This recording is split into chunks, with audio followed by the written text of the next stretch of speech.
So I will start the webinar now, and you will see on the top of your screen. Excellent. Thanks so much. The webinar starts. Thank you, everybody.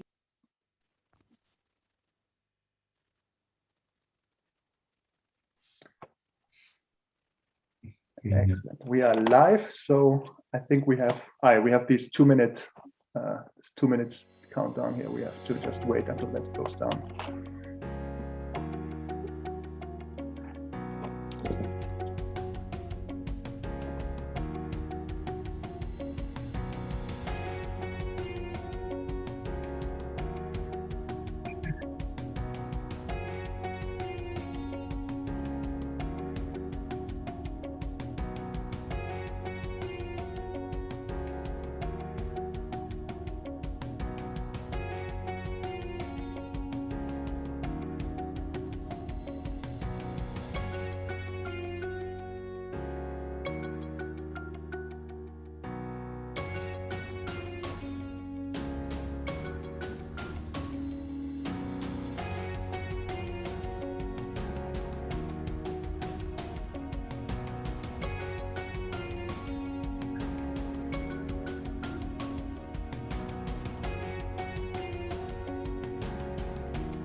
Hello, welcome, good evening, and bienvenue. Thank you so much for joining the closing session of the 2021 Geneva Trialogue. We have had a number of great sessions throughout the day, and today, now we are concluding with the last half an hour, the Geneva Trialogue, before we go into Open Geneva. Before I introduce the 4 distinguished speakers for this evening's closing session, allow me to give you a brief overview of what we have heard from some of the snapshots, since not everybody was able to tune into all of the sessions. My name is Jonas Hertler. I work for UNITAR, the UN Institute for Training and Research, and we are one of the 2 co-organizers together with University of Geneva of the 2021 Geneva Trialogue. So throughout the day, we started this morning with the welcome session at 8:30 to this afternoon with the last session. We focused on the topic of open innovation. And I think the rector of University of Geneva, Yves Flückiger, pointed us this morning in the welcome session to this question that we all dealt with in many of the sessions, and that is, we need new solutions to tackle the challenges underlying these sustainable development goals. This is the 3rd iteration of the Geneva Trialogue. So we've had 2 other iterations online and also on the ground. And the sustainable development goals were always with us. But this time around, we looked at the question of open innovation. And when I listened into many of the sessions and many of the great speakers throughout the day, one of the main takeaways I took from the variety of inputs and the variety of angles of looking at this issue was certainly a point of making the case for collaboration and breaking silos to overcome some of the challenges that we're dealing with of not having enough speed and impact to actually achieve the sustainable development goals by 2030, given current pace.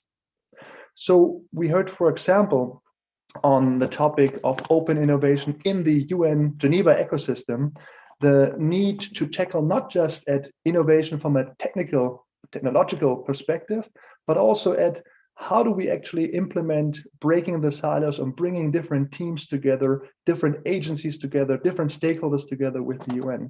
So that was one big topic talked about in this topic of, or in the session around open innovation in the UN Geneva ecosystem. We also heard about new forms of working with the young generation, the topic of internships, hybrid internships, online internships, engaging youth in many different ways was one of the topics discussed right in the afternoon at about 3 o'clock today. And then we had one very interesting session, I thought, at about 4, where we looked at different ways of how educational systems need to be adapted. And we had 2 speakers who made the point that the current way educational systems are aligned is actually is sustaining a paradigm that is by now outdated. And we need new ways of aligning and a new paradigm for our educational system. And one of the speakers, the speaker from the OECD, Andreas Schleicher, who many of you know from the PISA studies, made the point that it is bridging capacity that we need to enable our students, but also the teachers to be enabled with. The session went much further, but this is some of the essence of his argument in that session. So collaboration, overcoming some of the silos, was at the heart of many of the discussions that we heard from today.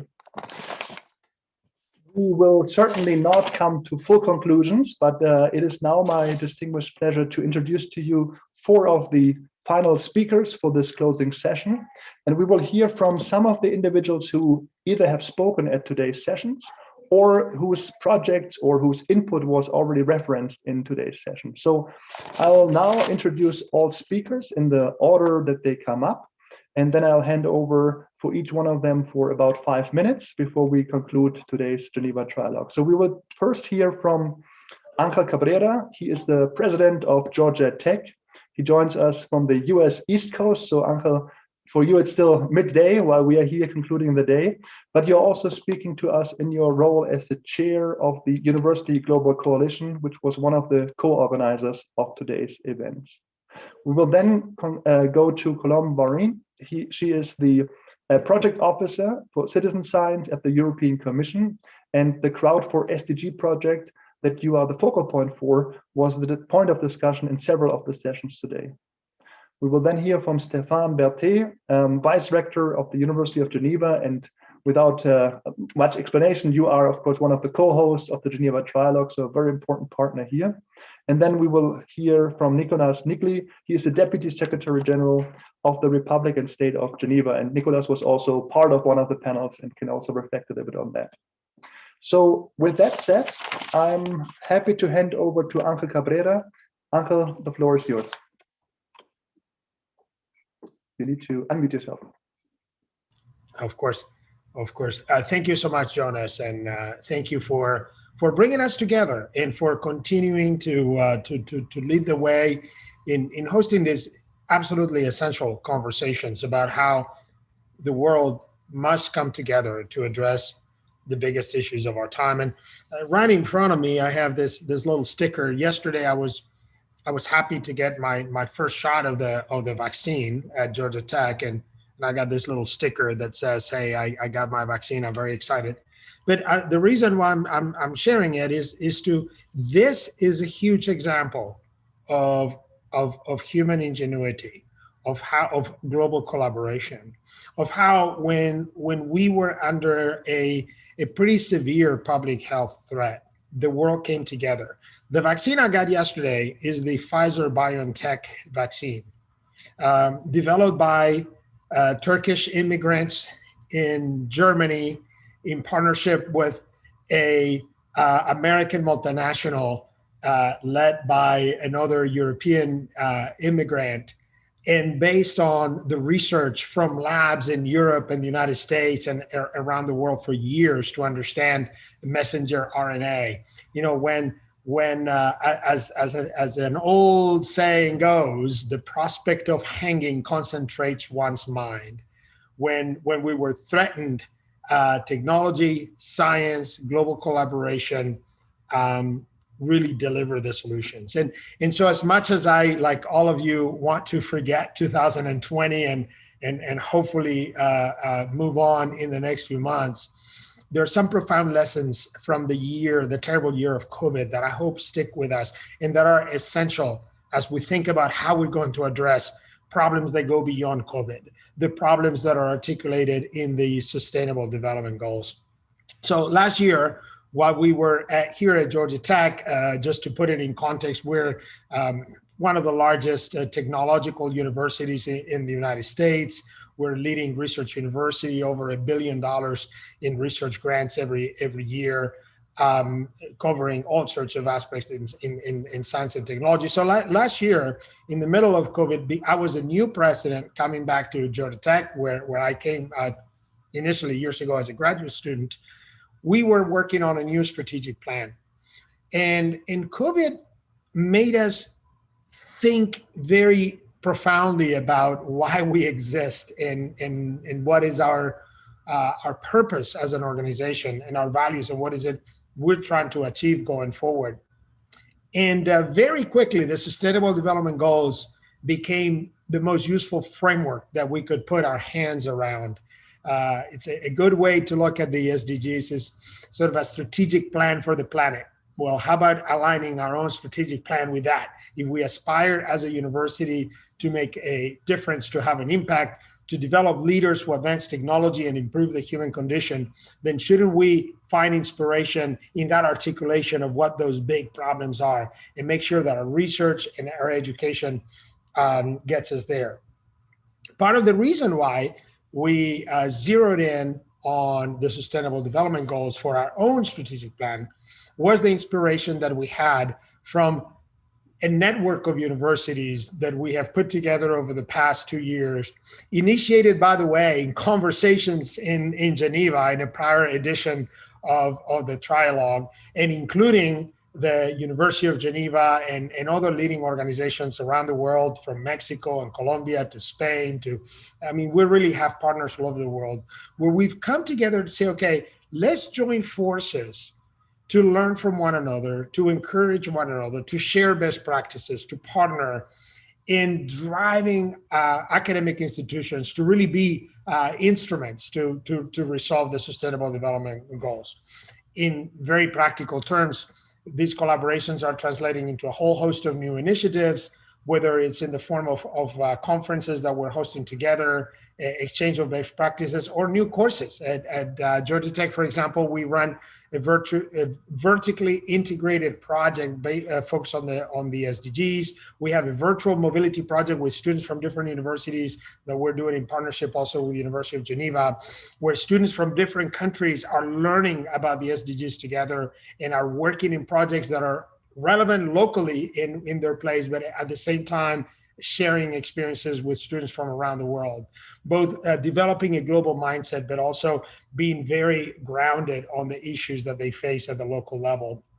So this new coalition, that in a way, in a prior life, I had the pleasure to work with Jonas and folks at the UN Global Compact to create a network of business schools that was committed to bringing concepts of global responsibility to business education.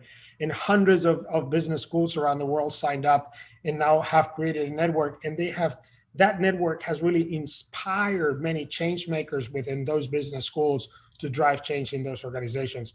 What we're trying to do is something similar, but this time around, very strongly linked to the SDGs and involving not just business schools, but the entirety of our universities. So that's what we're doing. We're inviting other institutions to come and join us.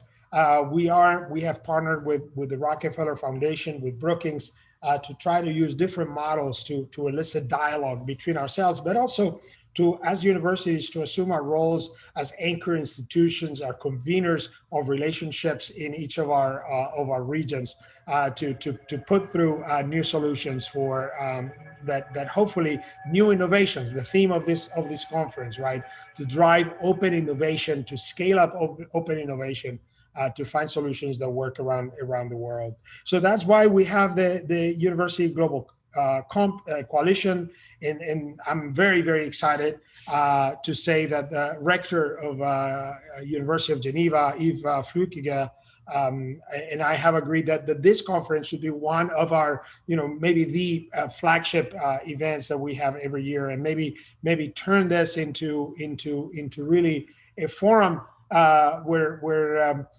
this form of open innovation and exchange becomes the norm going forward. Next year's Trialogue will focus on innovation and hybrid education. All of us in universities around the world are trying to decide what is it from the year of COVID that we want to keep. Not everything has been, we have learned to use technology in new ways. We have learned to educate, to live, to work in different ways. So it's very, very interesting, the question of what are the things that we have learned that actually we want to keep. Anyway, thank you for your time and for listening. Thank you for the leadership in setting up this conference. And I'll turn it back over to Jonas. Thank you. Thank you so much, Ángel Cabrera. This was great. And of course, the commitment from the University Global Coalition to continue the Geneva Trialogue is something we really are keen to promote and to support. Now, next is Colombe Warren. She is with the European Commission. And Colombe, you can introduce yourself and also the Crowd for SDG project, of course, in your remarks. Over to you. Thank you very much, Jonas. So I'm happy to be here from Brussels. I'm here working at the European Commission, and more precisely in the research department. The unit in which I am involved is running a program which is called Science with and for Society. And I think it's put together all the things that also Ángel said about bridges and putting together different sectors and entities together, which I really like in the projects that I am monitoring. Because, for example, we have, of course, key universities, important international organizations. This is the case in Crowd for SDG that I represent today, being the project officer. So it is led by the University of Geneva. It has as partners UNITAR and the CERN from Geneva, but also the University of Paris, the Politecnico di Milano, and the Spanish National Research Council. So all together, it's really a project that I particularly like and that it fits totally in today's presentation. It had a session just before at 5 o'clock that I attended, of course. And it shows how citizen science can help to assess the SDGs. And I think those are two particular very important parts that we have all to tackle, and that the European Commission is putting funding in order to tackle the challenges of tomorrow.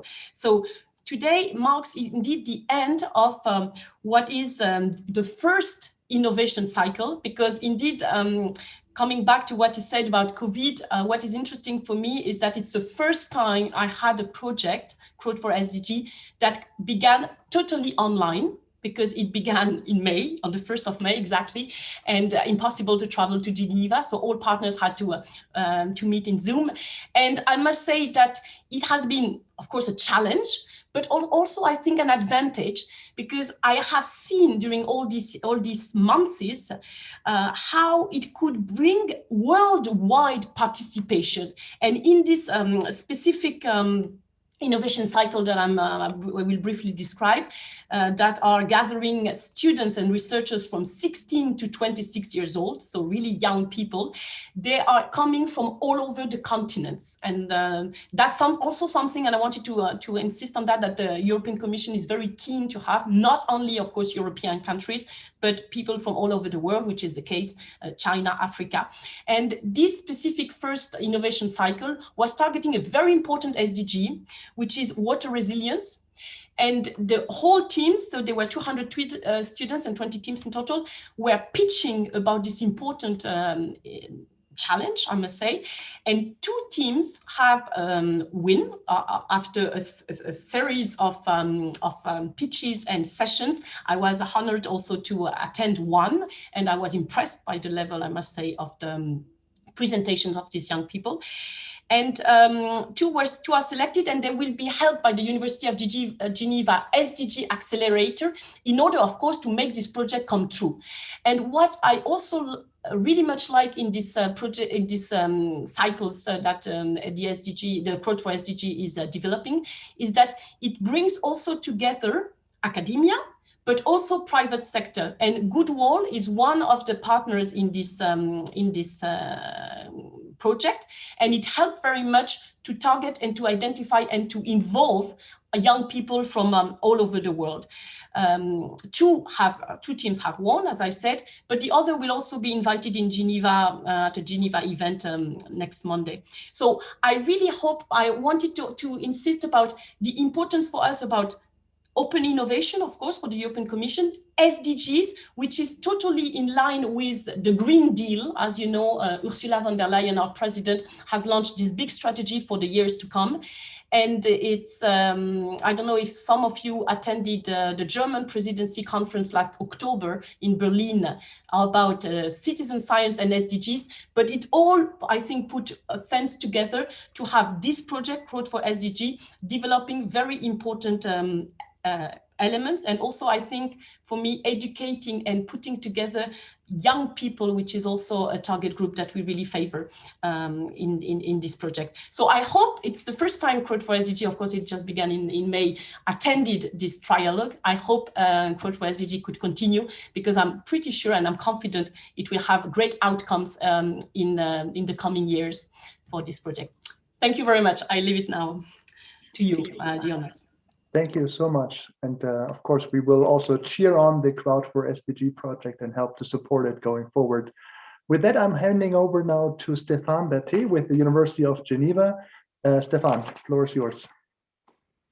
Thank you, Jonas. So it's a pleasure for me to be here for this closing session. And I first would like to thank the organizer of this Geneva Trialogue, which is a success. And it's really remarkable how much has been achieved in the 5 years since the first Geneva Dialogue, where we discuss the broad issue of knowledge for the SDGs.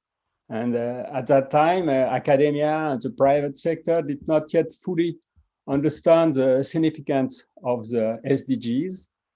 And then with the second Geneva Trialogue in 2019, we discussed the more specific challenge of scaling education for the SDGs.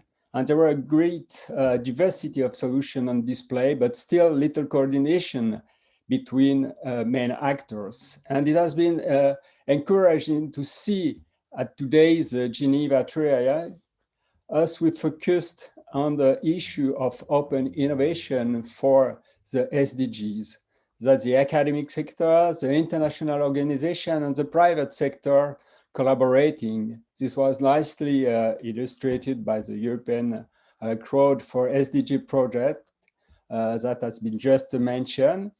And for the University of Geneva, it is important to play a key role in this connecting academia globally with the international organization here in Geneva, who are our neighbors and also already close partners. So for many projects which are running.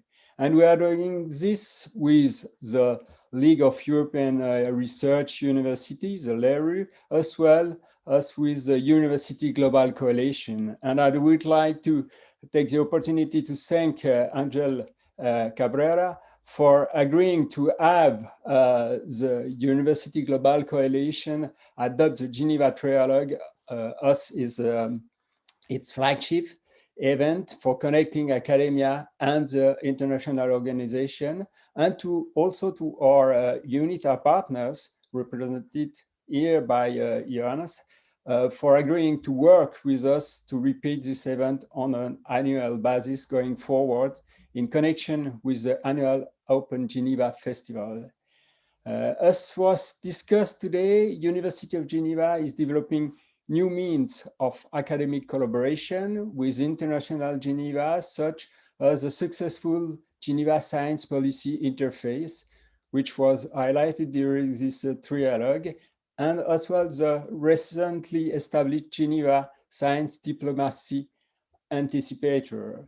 And thanks to the Geneva Tsingwa initiative, named GTI, a partnership between the University of Geneva and the University of Tsinghua on SDG education, students have become the driving force for open innovation projects with international organization and non-governmental organization in Geneva through novel internship programs that were also discussed today. And the GTI has also developed a new chair space for open innovation for SDGs in the heart of the International Geneva. And today we also inaugurated a link with a new SDG solution space in Beijing with our partner there, the Tsinghua University. So the Open Geneva Festival, which is kicking off in its fourth editions today, is another example of a platform for open innovation that our university helps to launch. And thanks in part to support from the Swiss Development and Cooperation Agency, we are now co-designing large-scale hackathon festivals for SDGs with a range of partners in Asia. As we bring this dialogue to a close and launch the Open Geneva Festival, I want also to thank in particular the State of Geneva, represented here by Mr. Nicolas Nickley, for supporting this regional event since its launch in 2017. So the Open Geneva has not only inspired the citizens of Geneva, but it has already inspired the citizens of the world. So thank you for your attention. Thank you so much, Stefan. And with that, I'll hand over to Nicolas Nickley, who you just mentioned. He is with the Republic and State of Geneva. Nicolas, the floor is yours. Thank you so much, Jonas, and thanks also to Stefan Berthet for his very kind words. It's a great pleasure indeed to be with you tonight. Minister Nathalie Fontanet, in charge of finance, but also economic development and international Geneva, was very eager indeed to be with us tonight and to add her voice to the concert of praise for this year's Trialogue.